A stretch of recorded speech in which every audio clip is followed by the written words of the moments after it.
welcome to the Put Power Down video, and hopefully you guys just enjoyed that basically LU Auto Club edit, I guess you could say, if that's what you want to call it, that I threw together from yesterday's meet. It was raining yesterday, and it's raining today while I'm filming this, so it was actually a pretty good turnout for the rain. We just usually were on top of the garage, so the admins for the group just said, well, we're still going to have it because it was the last meet of the year, because this upcoming weekend is the last regular weekend, and then exams start Wednesday. So basically it was the last really good weekend, I guess you could say, to get a meet in, and a lot of people showed up. It was nice. A lot of nice cars were there. Probably my favorite was either the i8 or the Camaro Z01 that was there, so that was pretty cool. But I'm going to go ahead and start off with telling you guys exactly what I've done in the car since the tune, and that is absolutely nothing. Now, I know I told you guys that before spring break or going over spring break, I would do something while I was home. And in that video, when I told you guys that, is probably the day I actually should have ordered the parts to do something over spring break. So that was just kind of bad timing on my part. And basically over spring break, I didn't really realize how busy I would end up being.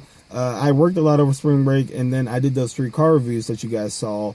So that's why I wasn't really able to add anything. So I told you guys that I was going to add springs first, since the tune is kind of making the car dip a little more. And the dip that's happening from the acceleration isn't bad at all. But I did tell you guys I was going to do springs, and that is something that I'm going to do, but it's not going to happen as fast as I thought it would. Or basically, it's not as soon, because I kind of rearranged my mod list order. And it's still, my mod list order is still kind of up in the air. But right now, since American Muscle actually has a part on sale for the month of April, I'm actually going to buy that. That way it's not full price, and if I don't like it, well, at least I didn't pay full price for it. Or if I don't like it as much as I think I will. So basically, I'm going to go ahead and take advantage of that. I think it's like 60% off. I'll give you guys a hit on that. Essentially just going to be an item for the back of the car. So if you're on American Muscle's website, you probably know what it is. But I do plan on putting that on the back of the car once I go home for the summer, because right now we're at that point at school, at least at Liberty, or most colleges around the nation, where it's like right before exam week, and I don't want to order something because it will get here probably next weekend, and next weekend is the weekend before exams start, so I don't really want to try and do that because I'm trying to focus on school and studying right now rather than putting something on the back of my car. And plus, I think that's a good way to start off my summer with the cars, at least throwing something on the back of it and getting my mod started, I guess. So I do plan on getting something for the back of the car first, and then probably doing springs. Now, after I do springs, now this is kind of where my changes and something that I wanted to update you guys on and also get your opinion on is something. Well, first of all, if you know what type of spring, if you have a suggestion on what type of springs I should get, because I'm still kind of looking around at that, because I want the stock rod quality, because it is pretty good, or I'm satisfied with that. But I want it to be lower and better handling cornering, just by a tad bit, because stock is still great. But the big changes for my build list is I'm not getting long tube headers anymore. I'm pretty set on not getting them. After looking at it more, and I'm really glad that I looked more in depth to it, or into it, it's not really worth the money, at least from my build, I guess, because I'm really in a odd way, and I don't take this as like I'm going to stop modding my car or anything like that, because I'm not, at least not performance wise yet. I'm still not done with performance stuff, but long tube headers, like I said, they don't fit me or what my build, and I'm starting to hit a point of content with the car already. And I feel like I'm hitting a lot faster than most people would, because I've only done a cold air intake, an axle back system, and a tune, and I'm really liking where the car is. Now, I could accelerate it a little bit harder, and this is where, and to go ahead and let you guys know, I'm looking at shorty headers to add a little bit more torque. So I think the car still does need a little bit more torque, in my opinion, and I know shorties will give me that. BBK shorty headers will give me that, and I know comparing shorties to long tubes win every time. But for the price, especially for me, since I was looking at BBK long tubes with the catted H pipe, it just wasn't worth the extra, I think $400 or $499 that the catted H pipe is. Now, if I was getting the off-road H pipe, then that'd be a different story. But since I'm not, because I live in North Carolina and we have to get inspected and they check for that stuff, and I didn't want to go through the hassle of either putting my stock parts back on before going to inspection, then taking it back off, doing all that, or trying to get someone who I know. And basically, I like I told you guys in one video, I think I really don't understand how people get around it. Like some people, I know some Mustangs in North Carolina that don't have cats, and like they delete stuff like that all the time. But I just don't really want to go through the hassle to do all that. Now, of course, like I said before, the difference is worth it.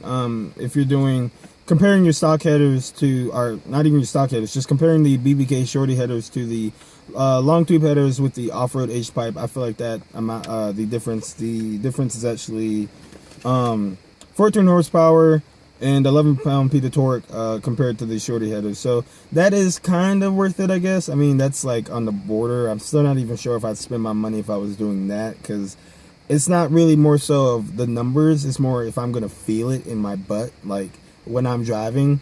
Exactly is actually the determining factor for me if I'm going to buy it or not. So, I mean, I guess you could argue there it's kind of worth it. But for me, since that doesn't really apply to me, like I already told you guys, for inspections reasons and stuff like that, that's why I was not considering the non-catted H-pipe option. Now, as a lot of you guys know, I was actually planning on going with long tube headers. Honestly, since my very first video I think I posted on this channel, I talked about how I was going to get long tube headers with a catted H-pipe for the car and stuff like that. And I planned for this by getting the Borla S-types on the back of the car. The reason why I got the S-types instead of the attacks, because I knew that the S-types were considered a tad bit quieter, and once I got the long tubes and catted H-pipe, the system in the back would get louder, so I didn't want to be screaming down with an attack system or a Roush system once I changed another part of the exhaust. So with this change happening with my car, or my build plans, basically I kind of do wish I got the full catback system now, or at least the S-type. I don't think I would go with the attack still, because I feel like the S-types and the attacks are the same volume. The S-types is actually just lower, and that's what makes it sound quieter to some people. So I do not regret going with the S-types, but I do feel like I probably should have gotten the full catback system instead of the axleback system now. And the last little thing that, I mean, is kind of important to me. Actually, it is important to me, because it's one of the differences between the Ego Boost and the V6 that I actually really like, is sound. And the sound between the shorty headers and long tube headers, and everyone in the Mustang community, at least in the 3.7 Mustang community, it kind of has agreed to this in a way through comments and stuff. Now, some people argue against it, but I do kind of feel like these shorty headers give the car a lower rumble for some reason. I'm not exactly sure. Probably someone in an exhaust shop probably could tell you why, or tell you if that's true or not and stuff like that. But in my opinion, for what I've heard in person and through videos, the shorty headers do give it a lower grumble in a way. And I don't think the long tubes and the catted H-pipe or the X-pipes on the S197 models, I don't think they sound bad, but they don't sound like, they kind of go in a weird way. It's almost like a little like type of thing. I can't even make it with my mouth, but that's just one thing that played into the factor for me, kind of like very slightly, was sound. I do feel like the shorties do give off a little better sound than the long tubes do. So like I said, I am hitting kind of a point of contentment with the car. That does not mean, like I said previously before, I'm not gonna stop modding the car performance wise. If anything, probably the biggest thing I might do, well, between the BBK throttle body, and I'm still on the fence about that, I may or may not do that. I'm still gonna look into that product more, but I'm looking at the 373 gear ratio for, like I said, that's really gonna make me feel the car. Like, I'm trying to really make the car feel different from me. And I'm not trying to be like faster than everyone. I'm trying to have, like, not trying to make the world's fastest V6 Mustang or something like that. Like, I know what this car is, and I'm not going to try and like compete against V8s and stuff like that. Like, if anything, I would like, if I were to give you guys a number or something like that, I would like to have a 0 to 60 and like 4.7. That's something I'd like, you know. But it's not all about the numbers. It's more so about how I feel about the car and if I'm enjoying it and stuff like that. That's why I said, like, the numbers as far as torque and horsepower with the long tubes versus shorties, I mean, it matters to some people, but for me, I'm like, am I really going to feel that amount of power in my butt? Probably not. So then what's worth spending my money? So the 373 gear ratios, I feel like that money and the feeling that it will change on the car is probably worth it. And the throttle body is still debatable. So that's basically it for today's video, guys. I hope you like, subscribe. Please subscribe if you want to keep up with the car, and find out what's going on with the back of the car, because it will be on the back of the car in about 2 weeks. So now go ahead and enjoy this last bit of the LU Auto Club meet from yesterday.